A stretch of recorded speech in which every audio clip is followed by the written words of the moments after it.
भारत में एक से बढ़कर एक पहलवान हुए हैं जिन्होंने दुनिया में देश का नाम रोशन किया और खूब नाम कमाया।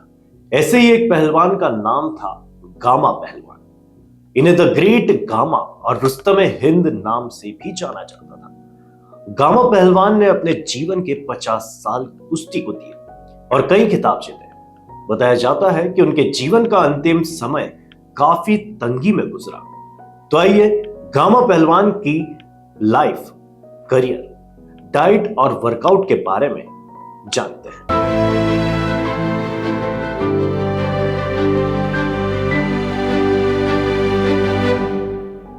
भारतीय और विश्व कुश्ती में द ग्रेट गामा या गामा पहलवान समान रूप से एक बड़ा और मशहूर नाम है। 5 दशक के लंबे करियर में गामा ने तकरीबन 5000 से अधिक मुकाबले लड़े, जिसमें वह कभी हारे नहीं। उन्हें भारतीय कुश्ती का सबसे महान पहलवान कहा जाता है। भारत के बड़ौदा के सयाजी बाग में बने एक संग्रहालय के शिलालेख में विशाल पत्थर है जो तकरीबन 1200 किलो का है। माना जाता है कि महान गुलाम मोहम्मद ने इसे उठाया था, जिन्हें गामा पहलवान के नाम से जाना जाता है। 23 दिसंबर 1902 को 22 साल की उम्र में वह इसे अपने सीने तक उठाकर काफी दूर तक घूमे थे। वो अपने जीवन में अजय रहे और उनके अब तक के सबसे महान पहलवान के रूप में माना जाता है। शोध से पता चलता है कि गामा केवल 5 फुट 7 इंच के थे और उनका वजन लगभग 250 पाउंड, जो लगभग 115 किलोग्राम था। 22 मई 1878 को जन्मे गुलाम मोहम्मद बख्श भट्ट को बाद में गामा पहलवान के नाम से जाने जाने लगा।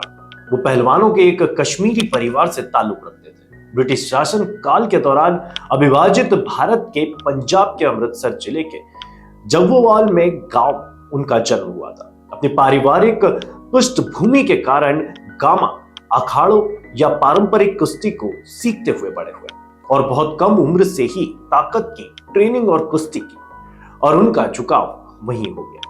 अपने समुदाय के कई अन्य लोगों की तरह वह भी पहलवानी करने लगे, लेकिन वह बेहद खास थे। संभवतः उनके कई अविश्वसनीय कारनामों का पहला विवरण 1888 में मिलता है।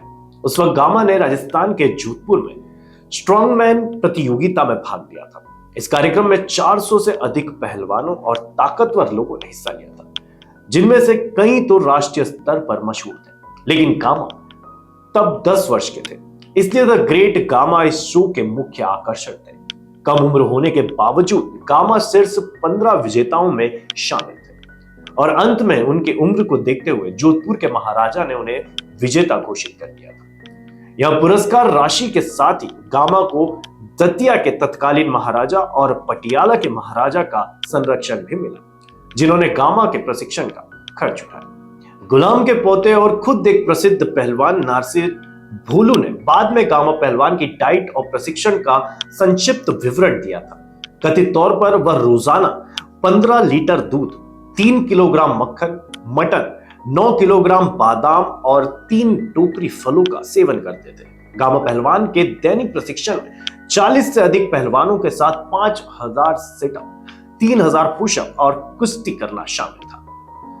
लेखक जॉन लिटिल की पुस्तक Bruce Lee the art of expressing the human body के मुताबिक मार्शल आर्ट के जादूगर ब्रूस ली ने बाद में गामा के प्रशिक्षण के तरीकों से प्रेरणा ली और उनकी कई चीजों को अपने आहार में शामिल किया।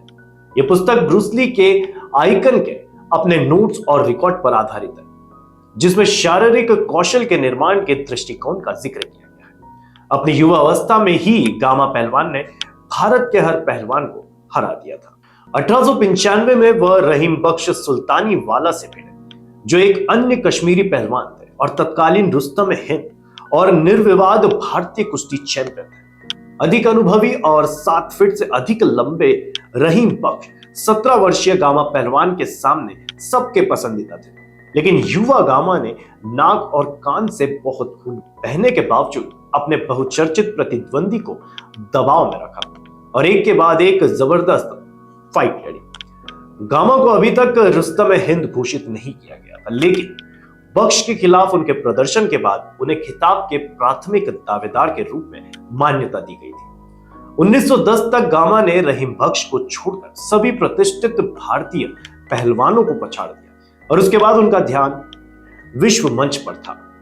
काफी लंबे इंतजार के बाद आखिरकार गामा को एक लोकप्रिय अमेरिकी पहलवान डॉक्टर बेंजामिन रोलर से एक चुनौती मिली, जो एक डॉक्टर और एक पेशेवर फुटबॉल खिलाड़ी थे। गामा ने रोलर को 2 बार चित किया। पहले बाउट में 1 मिनट 40 सेकेंड लिया और दूसरे बाउट में 9 मिनट 10 सेकेंड लिया। इस जीत ने गामा पहलवान को एक वैध प्रतियोगी के रूप में स्थापित किया और उन्होंने अगले ही दिन एक के बाद एक 12 पहलवानों को हराया। 1910 में अपने अंग्रेजी प्रवास के तुरंत बाद गामा भारत लौट आए और भारतीय चैंपियन के खिताब के लिए फिर से रहीम बख्श सुल्तानीवाला का सामना किया। हालांकि रहीम बख्श उस समय उम्रदराज थे, उन्होंने एक कांटे की टक्कर दी, लेकिन अंततः गामा घंटों के संघर्ष के बाद शीर्ष पर रहे। कई विश्व चैंपियन पहलवानों को हराने के बावजूद गामा ने कहा कि बख्श सबसे कड़े प्रतिद्वंदी रहे, जिसका उन्होंने कुश्ती रिंग में सामना किया था। फरवरी 1929 में गामा ने जेसी पीटरसन को हराया। यह उनके करियर का अंतिम रिकॉर्ड किया गया मुकाबला था। हालांकि उस समय 51 उम्र से अधिक ये प्रतिद्वंदियों की कमी थी, जिसने गामा के करियर को समाप्त कर दिया, क्योंकि रेसलिंग रिंग के अंदर कोई उनका सामना ही नहीं करना चाहता था। साल 1947 में भारत का विभाजन हुआ और गामा ने पाकिस्तान के लाहौर में जाने का फैसला किया। वह लाहौर के मोहनी रोड में सेटल हुए थे, जहां हिंदू आबादी उस वक्त ठीक ठीक थी। लेकिन विभाजन के दौर में दोनों देशों में हिंदू मुस्लिम दंगा भड़क गया था। उस समय गामा ने अपने पड़ोसी हिंदुओं को दंगाइयों से बचाया था। वह और उनके साथी पहलवान उस अशांत समय के दौरान पड़ोस में गश्त करते थे और यहां तक कि कथित तौर पर कई मौकों पर सशस्त्र भीड़ से भी लड़ते थे। कई वृतांत इस बात की पुष्टि करते हैं कि गामा ने एक बार ऐसे ही दंगों के गिरोह के नेता को थप्पड़ जड़ दिया था और आने वाली भीड़ पर मुस्कुराए थे, जिससे वे डर के मारे भाग गए थे। हालांकि जैसे जैसे स्थिति बिगड़ती गई, गामा को पता चल गया था कि अपने पड़ोसियों की रक्षा करने की उनकी क्षमता सीमित होती जा रही है। इसलिए गामा ने अगला सबसे अच्छा काम ये किया कि व्यक्तिगत रूप से कई लोगों को सुरक्षित सीमा तक ले गए। उन्होंने सारा खर्च भी वहन किया और सभी को एक हफ्ते का राशन मुहैया कराया। गामा को अपने जीवन के आखिरी दिनों में काफी मुश्किलों का सामना करना पड़ा और उन्हें सरकार से भी बहुत कम सहयोग मिला। उनके 5 बेटे और 4 बेटियां थी। दुर्भाग्य की बात यह थी कि उनके सभी बेटों की कम उम्र में ही मौत हो गई थी। 23 मई साल 1960 में 82 वर्ष की उम्र में लंबी बीमारी के बाद गामा पहलवान का देहांत हो गया। उनके 144वें जन्मदिन के मौके पर गूगल ने रेसलिंग आइकॉन को गूगल डूडल बनाकर याद किया। गूगल वैश्विक घटनाओं, छुट्टियों, वर्षगांठ और प्रसिद्ध हस्तियों के जीवन का जश्न मनाने के लिए सर्च इंजन के अपने आधिकारिक होम पेज पर डूडल बनाकर याद करता है।